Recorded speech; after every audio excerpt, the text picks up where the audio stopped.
Channel जिसका नाम है ई-विद्यालय। कैसे हैं आप लोग? आशा कर सब अच्छे होंगे। लेके आए हैं आपके लिए नेक्स्ट वीडियो। लास्ट 2 क्लास के अंदर अपनों ने करंट अफेयर पढ़ा था राजस्थान का, जो इन दिनों सुर्खियों में चल रही हैं बातें, और करंट अफेयर को पढ़ने की कोशिश की और अच्छे से समझने की कोशिश की। लेके आए हैं आपके लिए नेक्स्ट वीडियो जो इन दिनों चल रहा है सुर्खियों में, वो पढ़ने की कोशिश करते हैं और समझने की कोशिश करते हैं। शुरुआत करते हैं पहली हेडलाइन से। पहली हेडलाइन है इन दिनों राजस्थान के 40वें चीफ जस्टिस या मुख्य न्यायाधीश के रूप में शपथ ली है पंकज मित्तल। क्या है करंट अफेयर पहला कि राजस्थान के 40वें नए चीफ जस्टिस के रूप में शपथ लिए किन्होंने लिया? पंकज मित्तल ने। बात क्या हुई, इन दिनों अपने जो राजस्थान हाईकोर्ट है या राजस्थान हाईकोर्ट है या उच्च न्यायालय, उन वहाँ पे जो चीफ जस्टिस थे उनकी पोस्ट खाली थी और उनके बिहाफ पे एक कार्यवाहक मुख्य न्यायाधीश काम कर रहे थे जिनका नाम था कार्यवाहक मुख्य न्यायाधीश, जिनका नाम था मनिंदर मोहन श्रीवास्तव। क्या नाम था? मनिंदर मोहन श्रीवास्तव। ये काम कर रहे थे कार्यवाहक मुख्य न्यायाधीश के रूप में। अब परमानेंट जो सीट है, जो रिक्त सीट था, उसको भर दिया गया है और नए मुख्य न्यायाधीश हैं पंकज मित्तल। कहाँ से आए हैं? ये पहले जम्मू कश्मीर के मुख्य न्यायाधीश थे, अब इनको राजस्थान के अंदर व्यवस्थित कर दिया गया है परमानेंटली। और परमानेंटली 40वें मुख्य न्यायाधीश कौन हो चुके हैं राजस्थान हाईकोर्ट के?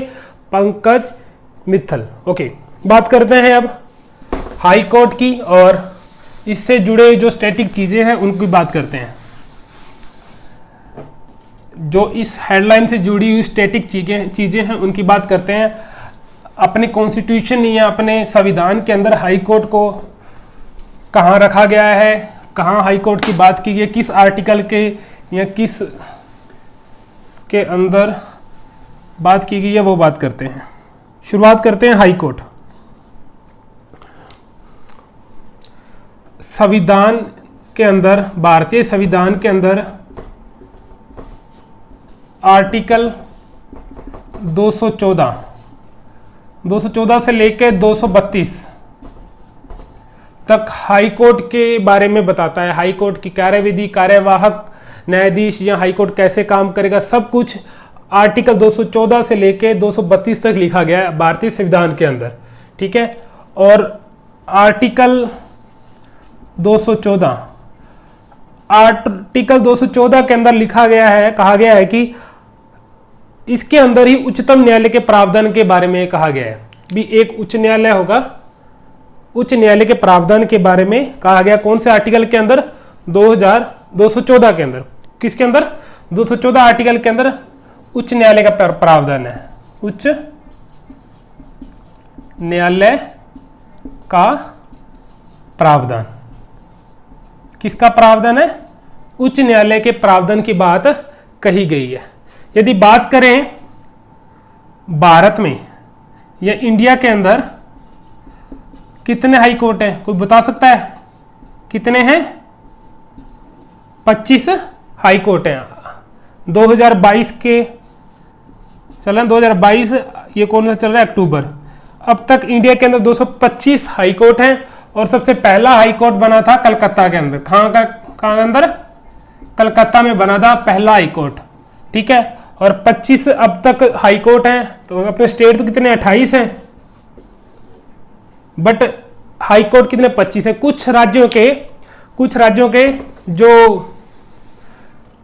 हाई कोर्ट है वो संयुक्त है, जैसे कुछ 2 स्टेट का कोई संयुक्त हाई कोर्ट है, वैसे ही अपने इंडिया के अंदर 25 हाई कोर्ट है। ठीक है, और 25वां जो जो सबसे नया हाई कोर्ट है, 25वां हाई कोर्ट 2019 के अंदर बना है, जब आंध्र प्रदेश से कौन सा, तेलंगाना, आंध्र प्रदेश से जब तेलंगाना अलग हुआ है 2019 के अंदर, उस समय आंध्र प्रदेश का 25वां हाई कोर्ट था। कौन सा था? 25वां हाई कोर्ट था 2019 के अंदर। पहले 24 थे 2019 से, और 2019 के अंदर 25वां हाई कोर्ट बना था। कौन सा? आंध्र प्रदेश का हाई कोर्ट बना था। ठीक है, आंध्र प्रदेश एक बड़ा जिला था, उससे तेलंगाना को अलग कर दिया गया और आंध्र प्रदेश को नया हाई कोर्ट दे दिया गया, 25वां हाई कोर्ट। ठीक है, समझ लग गया। और एक बात और मैं बताना चाहूंगा, दो चीजें हैं एग्जाम में काफी पूछी जाती हैं, मैं आपसे उम्मीद करूंगा कि उसको एक बार नजरों से निकाल लेना। बहुत ही अच्छी चीज है, आपको सुनने में बहुत इजी लगेगा, मतलब क्वेश्चन अच्छा बनता है यदि किसी को कंफ्यूज करना हो तो। एक तो पढ़ लेना, 7 हाई कोर्ट ऐसे हैं, 7 से 8 हैं, मुझे प्रॉपर गिनती याद नहीं है, उनके 2 राज्य का एक हाई कोर्ट है। एक तो वो पढ़ लेना, एक ये पढ़ लेना, जैसे अपना राजस्थान है, राजस्थान की राजधानी तो क्या है? जयपुर, बट अपना हाई कोर्ट का है जोधपुर के अंदर। उसी प्रकार भारत के कुछ और राज्य भी हैं जिनका हाई कोर्ट राजधानी में ना होकर कहीं और स्थित है। जैसे यूपी की राजधानी क्या है? लखनऊ, और उसका हाई कोर्ट कहां है? इलाहाबाद, इलाहाबाद हाई कोर्ट है। तो इन चीजों का ध्यान रखना पड़ेगा, है ना, इन चीजों का ध्यान रखना पड़ेगा आपको कि जैसे कुछ राज्यों का राजधानी में हाई कोर्ट ना होकर कहीं और स्थित है, उनको याद करना पड़ेगा। एक जो संयुक्त राज्य है उनका कौन सा हाई कोर्ट है वो याद करना पड़ेगा। इन चीजों को एक बार नजरों से निकाल लेना, कभी कोई प्रश्न पूछा जाता है, बहुत ही आसान सा टॉपिक है, कभी कभी कंफ्यूजन हो जाता है, तो ऐसी चीज को नजरों से निकाला तो 1 नंबर पक्का हो जाता है। ठीक है, ये बात होगी हाई कोर्ट की। संविधान के अंदर किस आर्टिकल के तहत हाई कोर्ट का प्रावधान है? 214 के अंदर 214 से लेके 232 तक हाई कोर्ट के बारे में कहा गया है, हाई कोर्ट के बारे में लिखा गया है संविधान के अंदर। और मैंने बता दिया 214 के अंदर हाई कोर्ट का प्रावधान है। टोटल 25 हाई कोर्ट हैं अपने भारत के अंदर। 25 हाई कोर्ट आंध्र प्रदेश का 2019 के अंदर, जब आंध्र प्रदेश तेलंगाना अलग हुआ तो उसमें तब बनाया गया था। अब बात करते हैं राजस्थान का हाई कोर्ट। राजस्थान का कब बना? 29 अगस्त 1949 में बना था। कहां बना था? जोधपुर के अंदर। और उद्घाटन किसने किया था? सवाई मानसिंह ने। ओके,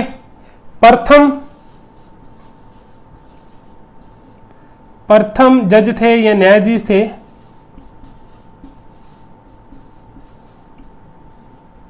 कमलकांत वर्मा या के वर्मा।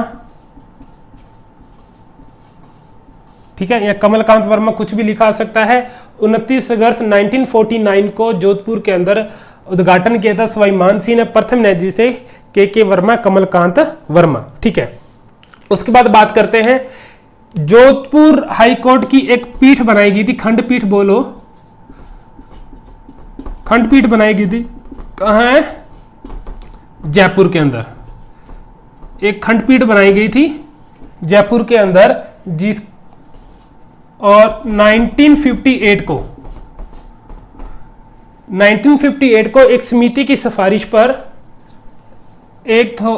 समिति की सिफारिश पर इस पीठ को बंद कर दिया गया था। एक समिति के थे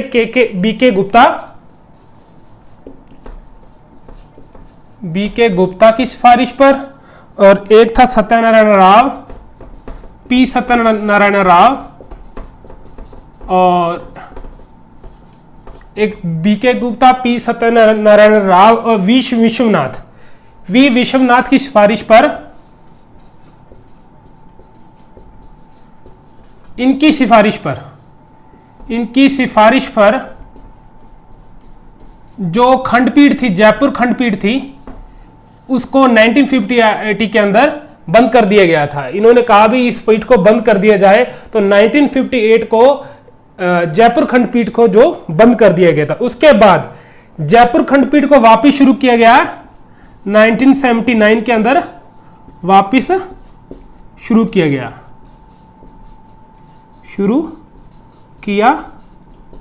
गया था। समझ आ गई बात कर रहे हैं अब राजस्थान हाईकोर्ट की स्थापना 29 अगस्त 1949 के अंदर, और कहां की गई थी? जोधपुर के अंदर। इसकी एक खंडपीठ बनाई गई थी जयपुर के अंदर, और 1958 को बीके गुप्ता, पी सत्यनारायण राव और वी विश्वनाथन की सिफारिश पर जयपुर की जो पीठ है उसको बंद कर दिया गया था। बट 1979 के अंदर इस जयपुर पीठ को वापस शुरू कर दिया गया। उद्घाटन किया था हाईकोर्ट का स्वामी मान सिंह ने, और प्रथम न्यायाधीश थे के वर्मा। इन चीजों को अब भूलना नहीं है, ठीक है। उसके बाद बात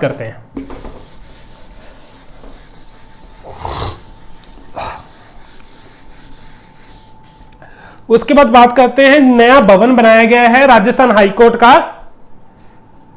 7 दिसंबर 2019 के अंदर नए भवन का निर्माण किया गया है, मतलब नई बिल्डिंग बनी है जोधपुर हाईकोर्ट की। और एक बात और है, राजस्थान हाईकोर्ट के अंदर जो स्वीकृत जो न्यायाधीश है ना, यानी कि इतने न्यायाधीश हैं, उनकी संख्या है 50। मतलब इतने स्वीकृत न्यायाधीशों की संख्या है 50, बट उसके अंदर वास्तविक रूप से जो काम करते हैं उनकी संख्या है 34। परंतु जो नियुक्ति है 34 की गई है, 16 सीटें रिक्त हैं। हाईकोर्ट के अंदर 50 न्यायालयों की स्वीकृति, 50 न्यायाधीशों की स्वीकृति है, परंतु जिनकी नियुक्ति है 34 की गई है, और 16 जो न्यायाधीश हैं उनकी पद रिक्त है। समझ में आ गया ना? नियुक्ति 34 की हुई है, जो स्वीकृत न्यायाधीश है 50 है। आ गया ना समझ में?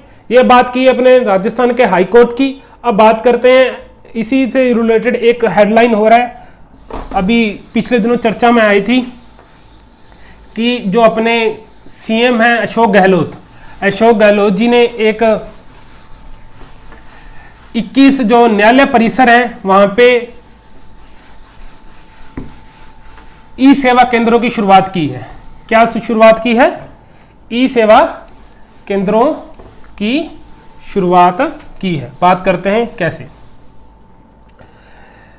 जो राज्य के, अगली हेडलाइन है इसी रिलेटेड है, राज्य के 21 न्यायालय परिसर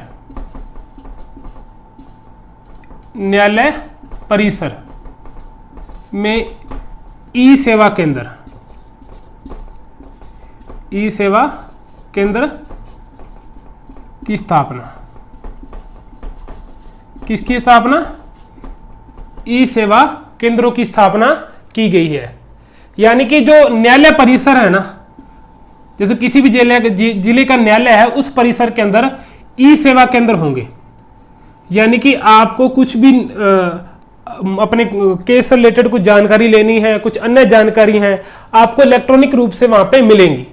ई सेवा केंद्रों की स्थापना की गई है। कहां? कितने न्यायालय परिसर के अंदर? 21 न्यायालय परिसर के अंदर। ठीक है। किसने शुरुआत की है? सीएम गहलोत ने। समझ आ गया? अब बात करते हैं देश का पहला डिजिटल न्यायालय कहां खोला गया है? जयपुर के अंदर। किस विभाग के अंदर? परिवहन विभाग के अंदर। डिजिटल न्यायालय कहां? जयपुर के अंदर। किस विभाग के अंदर? परिवहन विभाग के अंदर। परिवहन विभाग के अंदर। किस विभाग के अंदर? परिवहन विभाग के अंदर। ये दोनों न्यायालय से जुड़ी हुई कुछ जानकारी थी, आपको देने की कोशिश की। प्लीज इसको अच्छे से पढ़ना। ठीक है। बात करते हैं, अगले टॉपिक की ओर बढ़ते हैं। देश का पहला डिजिटल न्यायालय। ठीक है, कहाँ है? जयपुर के अंदर। किस विभाग के अंदर? परिवहन विभाग के अंदर। ठीक है, 21 न्यायालय परिसर के अंदर ई सेवा केंद्रों की शुरुआत की गई है। बढ़ते हैं नेक्स्ट न्यूज की तरफ। प्लीज आपसे विनती है कि इस सेशन को ज्यादा से ज्यादा शेयर करें। आपको बहुत ही अच्छा और बहुत ही लाजवाब कंटेंट देने की कोशिश कर रहे हैं। मतलब एक न्यूज का फुल एनालाइज बिल्कुल अच्छे से एक बार पढ़ लिया तो उसको दोबारा पढ़ने की जरूरत नहीं है। उस टॉपिक को, ये इतनी गारंटी है। उसकी स्टैटिक से लेके और उसकी पूरी इंफॉर्मेशन देने की कोशिश कर रहे हैं। अपने उस मुद्दे से जुड़ी सभी इंफॉर्मेशन देने की कोशिश कर रहे हैं। बात करते हैं अगली हेडलाइन 11वां, इंडियन स्टोन मार्ट कहां हुआ है? 2022 जयपुर के अंदर। कहां हो रहा है? जयपुर के अंदर। 11वां इंडियन स्टोन मार्ट कहां हो रहा है? जयपुर के अंदर। जयपुर के अंदर, ठीक है। और इसकी थीम क्या थी? Stone for sustainability. Stone for sustainability theme थी। स्टोन फॉर सस्टेनेबिलिटी भाई थीम थी स्टोन फॉर सस्टेनेबिलिटी। इस मार्ट की थीम थी। कहां हुआ? जयपुर के अंदर, सीतापुरा के अंदर। सीतापुरा के अंदर। करवा कौन रहा है? किनके पार्टनरशिप से हुई है? सीडोस और प्लस फिक्की के दोनों ने मिलकर कराया है। सीडोस और फिक्की ने। अब बात करते हैं स्टोन मार्ट है क्या।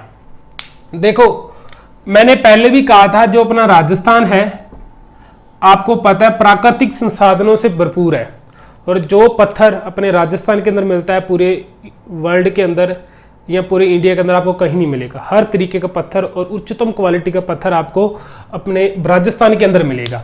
तो उस पत्थर को कमर्शियल रूप से यानी कि व्यवसाय की दृष्टि से कितना विस्तार किया जा सके, कुछ ऐसी पॉलिसी बनाई जाए कि पत्थर का व्यापारीकरण ज़्यादा हो, लोगों को लोग अच्छे से खरीदने आए, उसका निर्यात अच्छे से किया जाए। कुछ ऐसी पॉलिसी बनाए कि उसका निर्यात में कुछ दिक्कत ना आए, लोगों को कोई सुविधा हो यदि खरीदना हो या बेचना हो। उस चक्कर के अंदर अपने स्टोन को यानी पत्थर का कमर्शियलाइजेशन या व्यापारीकरण कितने अच्छे से हो या उनका औद्योगिक दृष्टि से कितना उपयोग किया जाए, उस चीजों को देखने के लिए इंडियन स्टोन मार्ट होता है हर साल। इस बार हुआ 3 साल के बाद। 3 साल बाद 2022 के अंदर हुआ है। कहां हुआ है? जयपुर के सीतापुरा के अंदर। और इसकी थीम थी स्टोन फॉर सस्टेनेबिलिटी। और किस किस के सहयोग से हुआ? सिडोस और फिक्की के अंदर। फिक्की के सहयोग से, सिडोस और फिक्की के सहयोग से कहां हुआ है? अपने जयपुर में सीतापुरा के अंदर। सिडोस क्या है? Central development of stone. Central for development of stone ये कहां है? ये अपने पत्थर विकास केंद्र। क्या नाम है इसका? हिंदी में बोले तो पत्थर विकास केंद्र। और कहां है? ये बहुत सहयोग करती है अपने जो पत्थर है उसको कमर्शियलाइजेशन व्यापारीकरण करने के लिए। ये सीतापुरा के अंदर है। सीतापुरा जयपुर के अंदर जो औद्योगिक क्षेत्र है रिको जयपुर का, उसके अंदर है ये पत्थर विकास केंद्र सिडोस। और फिक्की के बारे में अपनी डिटेल में पढ़ते हैं। समझ में आ गया ना?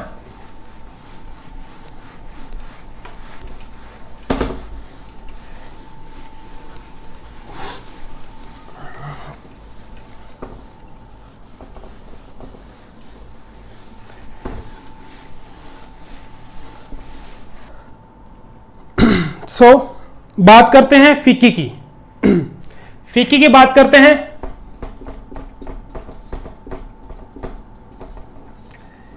फिक्की का पूरा नाम फेडरेशन ऑफ इंडिया चैम्बर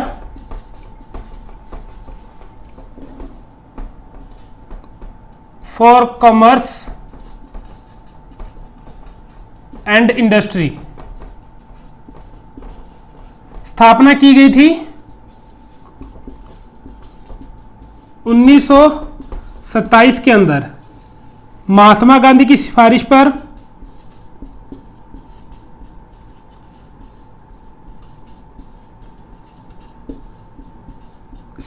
पर। और किसने की थी? घनश्याम दास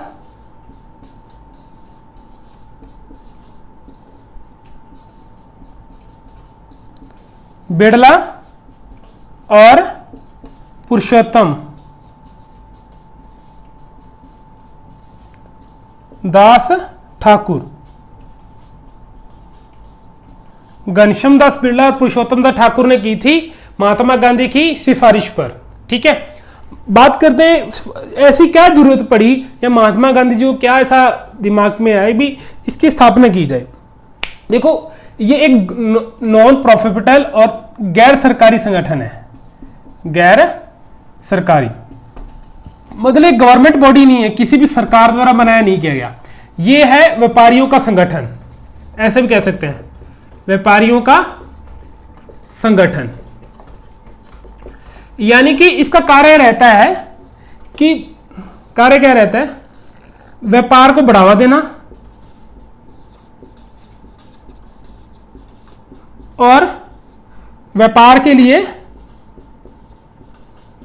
नियम बनाना, मतलब कुछ ऐसी पॉलिसी बनाना और व्यापार को प्रमोशन करना, उसका मतलब ज्यादा से ज्यादा उसकी वो करना, व्यापार को बढ़ावा देना और व्यापार का प्रमोशन करना, व्यापार के लिए कुछ पॉलिसी बनाना, ऐसी पॉलिसी बनाना वो सबके लिए लाभदायक हो, सभी व्यापारियों के लिए ऐसे मतलब कुछ ऐसे रूल और रेगुलेशन बनाना, कोई व्यापारी उस रूल और रेगुलेशन से बाहर जाके काम ना कर पाए। होता है ना, कुछ भी यूनियन होती है, जैसे अपने अपने शहरों में छोटी छोटी यूनियंस होती है ना, मजदूरों की यूनियंस होती है, बार एसोसिएशन होती है, व्यापारों का वकीलों का भी एक संगठन होता है, हर तरह के एक संगठन होते हैं। उसी तरीके से व्यापारियों का भी संगठन है जो निर्माण किया गया था, बनाया गया था घनश्याम दास बिड़ला, पुरुषोत्तम दास ठाकुर के द्वारा। महात्मा गांधी ने सिफारिश की थी, 1927 के अंदर बनाया गया था।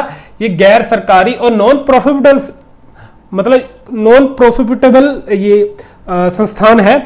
और जिसके जो वर्तमान अध्यक्ष हैं जिसका नाम है संजीव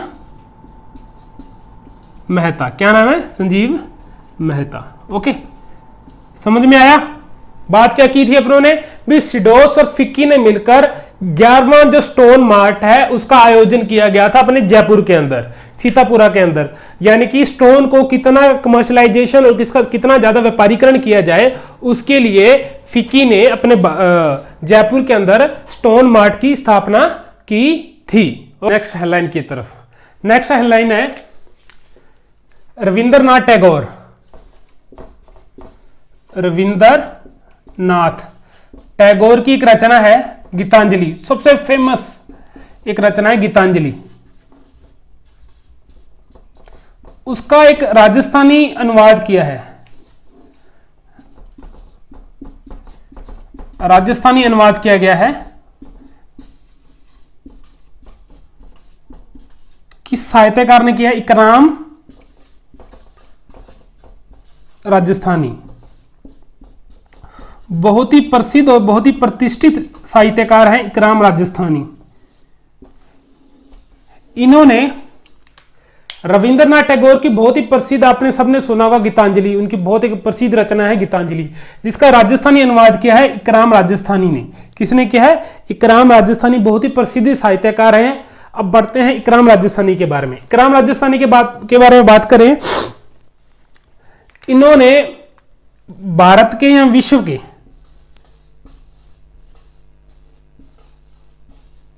प्रथम कवि हैं या पहले कवि हैं जिन्होंने जो कुरान शरीफ होती है ना, जो धार्मिक ग्रंथ है, उनका राजस्थानी और हिंदी राजस्थानी और हिंदी हिंदी यहां लिख देता हूं, हिंदी के अंदर अनुवाद किया है। यानी कि विश्व के पहले कवि हैं जिन्होंने कुरान शरीफ है, जो धार्मिक ग्रंथ है, उनका राजस्थानी और हिंदी के अंदर अनुवाद किया है। किन्होंने किया? इकराम राजस्थानी। बहुत ही प्रतिष्ठित और बहुत ही प्रसिद्ध साहित्यकार है इकराम राजस्थानी। अब इन्होंने रविंद्रनाथ टैगोर की एक रचना है गीतांजलि, उसका राजस्थानी में अनुवाद किया है। समझ में आ रहा है सबको? बात क्या हुई है? गीतांजलि का राजस्थानी में अनुवाद किस साहित्यकार ने किया है? इकराम राजस्थानी ने। ठीक है ना? अब पढ़ते हैं इनके बारे में। इनको एक उपाधि भी दी गई है, इनको एक उपाधि दी है जिसका नाम है लोकमान। क्या है? लोकमान। इकराम राजस्थानी जी को उपाधि दी गई है लोकमान, और इनको काफी बहुत ही पुरस्कार दिए गए हैं, जिनों में से कुछ पुरस्कार हैं। एक का नाम है राष्ट्रीय एकता पुरस्कार और महाकवि बिहारी पुरस्कार। एक है राष्ट्रीय एकता पुरस्कार और एक महाकवि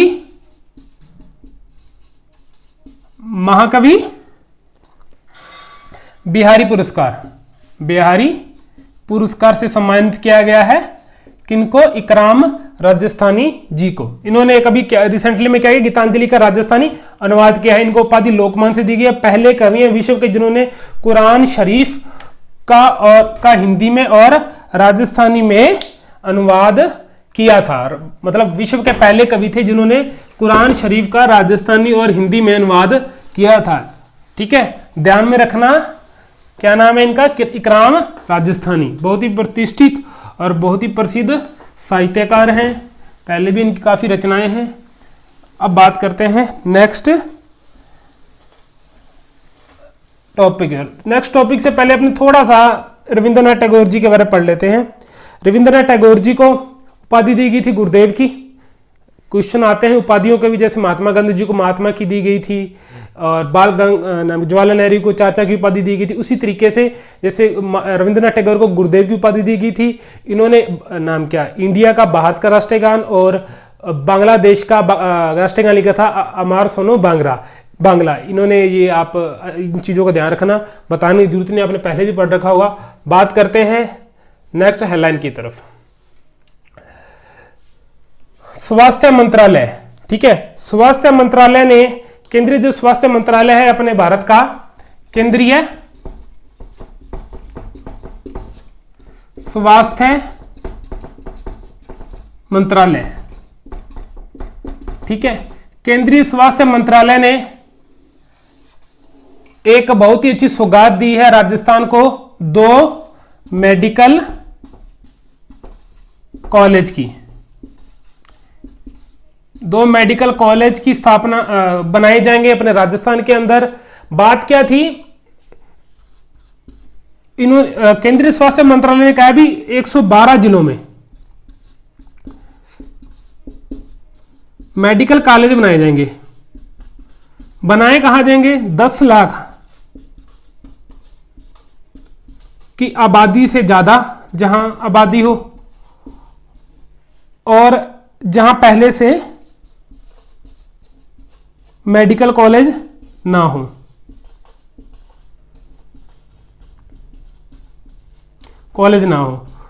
उन जिलों के अंदर मेडिकल कॉलेज बनाए जाएंगे और राजस्थान के हिस्से में 2 मेडिकल कॉलेज आएंगे। किन जिलों में आए उनका अनाउंसमेंट नहीं किया है, बट इतना जरूर पता चल चुका है भी राजस्थान के हिस्से में 112 में से 2 मेडिकल कॉलेज आ चुके हैं। अब बात करते हैं अपने केंद्रीय स्वास्थ्य मंत्री कौन है, और उसके बाद अपने राजस्थान के स्वास्थ्य मंत्री बात करते हैं। मनसुख एल मांडविया। मनसुख एल मांडविया ये अपने केंद्रीय स्वास्थ्य मंत्री हैं। कोई बता सकता है इनसे पहले जो इन्होंने किन के स्थान पर मंत्री पद लिया है, इनसे पहले कौन थे? ये बता सकता है कोई बता सकता है? प्लीज कमेंट सेक्शन में बताना मुझे। अब बात करते हैं राजस्थान का स्वास्थ्य मंत्री। अरे कांस्टेबल के एग्जाम में, वनपाल के एग्जाम में ऐसे प्रश्न नहीं आते हैं, ये मंत्री कौन है, उद्योग मंत्री कौन है, पत्र मंत्री कौन है, खनिज मंत्री कौन है। तो इन चीजों का भी ध्यान रखना चाहिए। बोल रहे हो सर, ऐसे ही बोल रहे हैं। क्या है? प्रसादी लाल मीणा। क्या नाम है? प्रसादी लाल मीणा। 2021 के अंदर जो कांस्टेबल का एग्जाम हुआ था, नहीं 2020 के अंदर हुआ था, 2020 के एग्जाम के अंदर यही प्रश्न आए थे, 768 प्रश्न आए थे एक पेपर में से भी, मंत्री कौन है। तो उसी समय यही मंत्री परिषद था। तो राजस्थान के स्वास्थ्य मंत्री हैं प्रसादी लाल मीणा। इनका जो विधानसभा क्षेत्र है लालसोट दौसा। क्या है? लालसोट दौसा।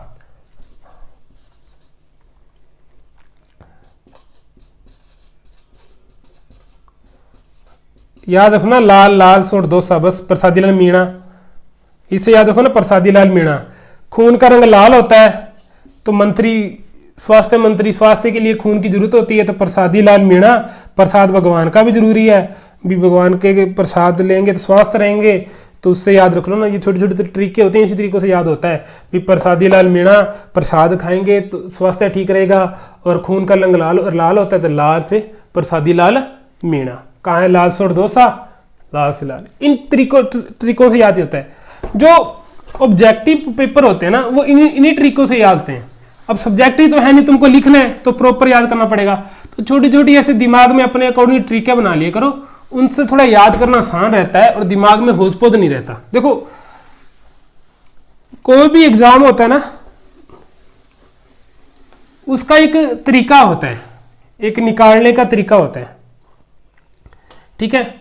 एग्जाम की बात करें, मान लो 100%, यहां पे 0%। एक बात करते हैं, ऐसे पढ़ने से पहले थोड़ी सी बात कर लेते हैं, थोड़ा तुमको भी समझाने की कोशिश कर रहा हूं मैं। देखो, मैंने आगे भी जैसे मैंने पढ़ाया है, तो वहीं पे भी मैं बात करता हूं। एक एग्जाम निकालने का और एक सफलता का 2 राज होते हैं। ठीक है? बहुत जने यहां पे तैयारी करते हैं। मान लो ये 5 जने तैयारी कर रहे हैं, 1 2 3 4 और 5। ठीक है? 5 जने तैयारी कर रहे हैं। ठीक है? गवर्नमेंट जॉब की 5 जने तैयारी कर रहे हैं। इन 5 का एग्जाम्पल लेके चलते हैं। आज सभी 0 नंबर पे हैं। ठीक है? आज सभी 0 नंबर पे हैं। बट ये जो 50 से 60 वाला % वाला सिस्टम है ना, यहां पर पहुंचेंगे 4 जने। ठीक है? पहुंचे 4 जने। यहां पे तक मेहनत करने में मजा भी आएगा। ठीक है? यहां तक मेहनत करने में चारों को मजा आएगा। एक तो हर जगह अपवादी होता है।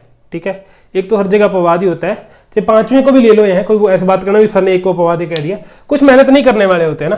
ठीक है? चलो यहाँ पे 5 लिख देते हैं, फिर बोलो कि सर ने छोड़ दी एक को, बेचारे को। 5 जने यहां तक सभी पहुंच जाएंगे। पर जो नौकरी है या सफलता की यहां पे लिख देते हैं, सफलता 100 पे भी नहीं, यहीं पे नीचे रख देते हैं। सफलता तक पहुंचते 1 और 2। ठीक है? 3 जने यही रह जाते हैं। यहां पे रहने का राज क्या है? ये 2 एक्स्ट्रा पढ़ते हैं। ठीक है? ये एक्स्ट्रा पढ़ते हैं। एक्स्ट्रा मान के पढ़ते तो सारे ही हैं, पर ये एक्स्ट्रा क्या पढ़ते हैं? कुछ ऐसी चीजें हैं जो इनके दिमाग में बैठ जाती हैं, कुछ ट्रिक बना के पढ़ लेते हैं, या कुछ इनको एक्स्ट्रा नॉलेज बुक से पढ़ते हैं। जो एक्स्ट्रा पढ़ेगा वही क्वेश्चन सफलता मिलेगी। ठीक है? तो लोगों से बेहतर करना है, लोगों को जैसा नहीं करना। लोगों जैसा करेंगे तो यहीं रुक जाएंगे। इन्होंने 5 में से 3 ने एक जैसा किया तो यहीं रुक गए ना। इन 2 ने कुछ अलग किया, कुछ लोगों से एक्स्ट्रा किया, तो इनको सफलता मिल गई। सफलता वही है कि कुछ अलग करने से, तो वही करना है अपने को। ठीक है ना? लोगों जैसा नहीं करना तो यहीं अड़ जाएंगे। फिर बोलोगे 1 नंबर से रह गए, 2 नंबर से रह गए, 3 नंबर से रह गए। जो 1-2 नंबर है ना, वो लोगों से कुछ अलग करने पे ही आएगा। लोगों जैसा करेंगे तो वो लोगों जैसा ही रह जाएंगे। ठीक है? तो 1-2 निकलते हैं, वैसे ही निकलते हैं। तो सफलता मेहनत के पीछे ही होती है। तो मेहनत करोगे सफलता मिलेगी। ठीक है? मैं थोड़ा सा भटक गया टॉपिक से, तो वही मैं कह रहा था भी पढ़ा करो और कुछ इस तरीके से पढ़ो कि दोबारा उसको कॉपी उठा के ना देखनी पड़े भी हाँ मैंने पढ़ा था, बस मैंने पढ़ा था और मुझे याद है। वो टिक लगना चाहिए 1 मिनट के अंदर, बस वही बात होती है। तो बढ़ते हैं नेक्स्ट हेडलाइन की तरफ। कतर आर्ट फेस्टिवल के बाद बात करते हैं। कतर आर्ट फेस्टिवल की बात करते हैं। यहां पे हुआ क्या और कैसे हुआ ये देखते हैं। बात करते हैं कतर आर्ट फेस्टिवल। कतर एक देश का नाम है, आर्ट फेस्टिवल, ठीक है, 2022 कौन सा है? कतर आर्ट फेस्टिवल 2022 कहां होता है? कतर की राजधानी क्या है? दोहा, ठीक है। वहां पे राजस्थान के एक लेखक हैं और एक बहुत ही प्रसिद्ध व्यक्ति हैं अविनाश त्रिपाठी, जिनको सम्मान दिया गया है, अविनाश त्रिपाठी को, ठीक है ना। अविनाश त्रिपाठी को सम्मानित किया गया है कतर आर्ट फेस्टिवल के अंदर। अविनाश त्रिपाठी, इनको कतर आर्ट फेस्टिवल 2022 के अंदर सम्मानित किया गया है। ये आर्ट के क्षेत्र में जो उच्चतम कार्य करते हैं उनको सम्मान करता है Qatar art festival.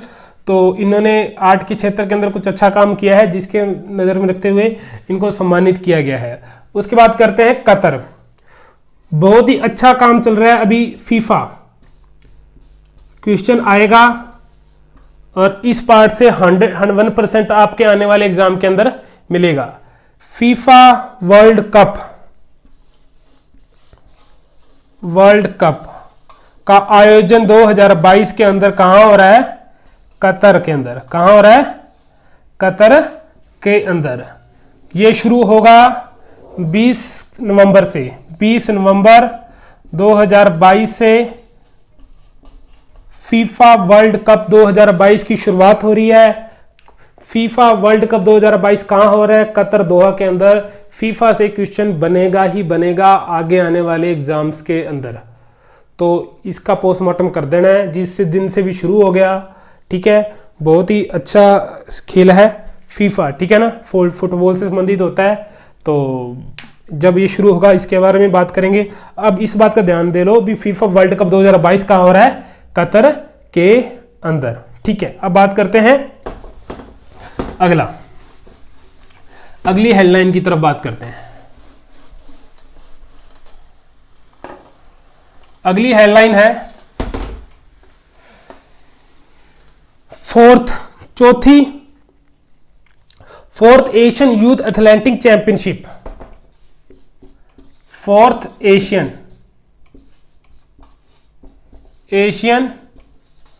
Youth athletics championship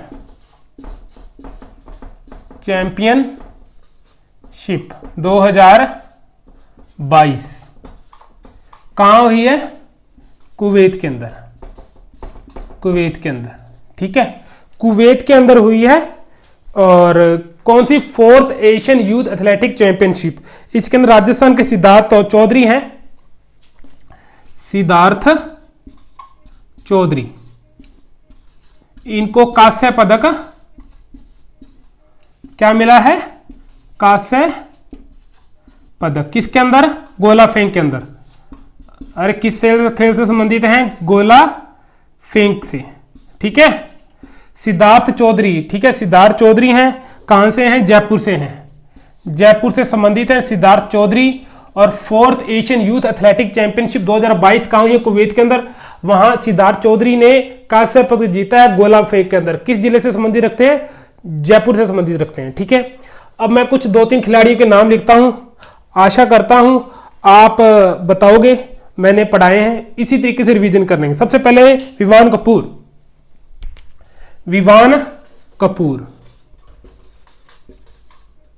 Kapoor है निशानेबाजी, और कहां से हैं? जयपुर से। उसके बाद कविता सिहाग, कहां से हैं? बीकानेर से, और खेल का नाम साइकिलिंग। उसके बाद मुकेश चौधरी, खेल का नाम वुशु। इन्होंने जो नेशनल गेम थे, बात के राष्ट्रीय नेशनल गेम, उसके अंदर गोल्ड मेडल जीता इन तीनों ने, जो अभी अहमदाबाद गुजरात के अंदर हुए हैं उसके अंदर इन्होंने तीनों ने गोल्ड मेडल जीता था, तो इनका जिक्र आया। प्लीज याद रखना, विवान कपूर निशानेबाजी जयपुर से, कविता सिन्हा बीकानेर साइकिलिंग और मुकेश चौधरी वुशु 75 किलो की कैटेगरी से खेले गए थे। ये अच्छे से याद कर लेना। सो शुरुआत उसके बाद एक चीज और मैं बताना चाहूंगा, ठीक है, अच्छी नॉलेज वाली बात है। बात करते हैं कुवैत, क्या चीज है ये? आपने ये सुना होगा ना, यूएई, सुना है ना, यूनाइटेड अरब इमिरात, ठीक है, इसका नाम है यूनाइटेड अरब इमिरात, ठीक है। ये क्या है? यहां के सात जो इमरात है ना, ठीक है, उनका एक संगठन है, ठीक है। यूएई के अंदर 7 देश आते हैं, ठीक है, संयुक्त अरब इमिरात, ये सब अरबी देश हैं, ठीक है, इनको इमरात बोलते हैं। और ये 7 शेखों की एक, मतलब कहने का मतलब 7 शेख थे, उन्होंने अपना एक अलग से संगठन बना लिया, यूएई, संयुक्त अरब इमिरात, ठीक है। इसके अंदर दुबई, कुवैत और 2-3 और है, 7 हैं, इनमें दुबई भी इसी के अंदर आता है, कुवैत भी इसी के अंदर आता है, 5 और हैं जिनके नाम मुझे याद नहीं है। तो ये 7 देशों का संगठन है, ठीक है। 7 इमिरात है, उनको मिलाकर यूएई बनता है। मतलब कहने का मतलब 7 शेख थे, 7 राजा थे, जिनके अलग अलग एम्पायर थे। देन उन्होंने अपना संगठन बना लिया, एक संयुक्त अरब इमिरात बना लिया, जिसके अंदर कुवैत भी आता है, दुबई भी आता है, एक दो तीन कंट्री और आती है, मुझे नाम याद नहीं है, यानी कि नेक्स्ट वीडियो के अंदर आपको मैं बता दूँ क्या क्या यूएई के अंदर कौन कौन से देश आते हैं। ये बस नॉलेज की बात थी, बट फिर भी कभी क्वेश्चन आता है कितने इमिरात हैं? 7 है इसके अंदर, मतलब 7 देशों को मिलाकर यूएई बना है, ठीक है। इनका अलग ही सिस्टम है, सब अलग ही अपने शासन चलता है इनका, ठीक है। सो यही करते हैं वीडियो का अंत। करंट अफेयर अपने ने पढ़ा है, काफ़ी अच्छे से समझाने की कोशिश की है। आशा करते हैं आपको कंटेंट अच्छा लग रहा होगा। और आपसे एक विनती है भी, प्लीज़ अपने फ्रेंड के साथ इस सेशन को शेयर जरूर करें। बहुत ही मेहनत लगती है कंटेंट तैयार करने में, वीडियो तैयार करने में, एडिटिंग के अंदर बहुत ही मेहनत का काम है। प्लीज़ आपसे विनती करते हैं, कहते हैं भी, आशा करते हैं भी आप सेशन को शेयर करेंगे। कुछ भी क्वेरी हो, कुछ भी पूछना हो, कमेंट सेक्शन में कमेंट में बताना। क्वेश्चन पूछना हो वो भी, कुछ अलग से वीडियो बनानी हो वो भी कमेंट सेक्शन में कमेंट करके बताना। और वीडियो को लाइक करना, चैनल को सब्सक्राइब करना, और जल्दी जल्दी इस चैनल की सब्सक्राइब बढ़ाओ आप, प्लीज़ आपसे विनती है। और प्लीज़ वीडियो को लाइक करें, कमेंट सेक्शन में कमेंट करना, चैनल को शेयर करना, अपने फ्रेंड के साथ जरूर शेयर करना। जय हिंद, जय भारत।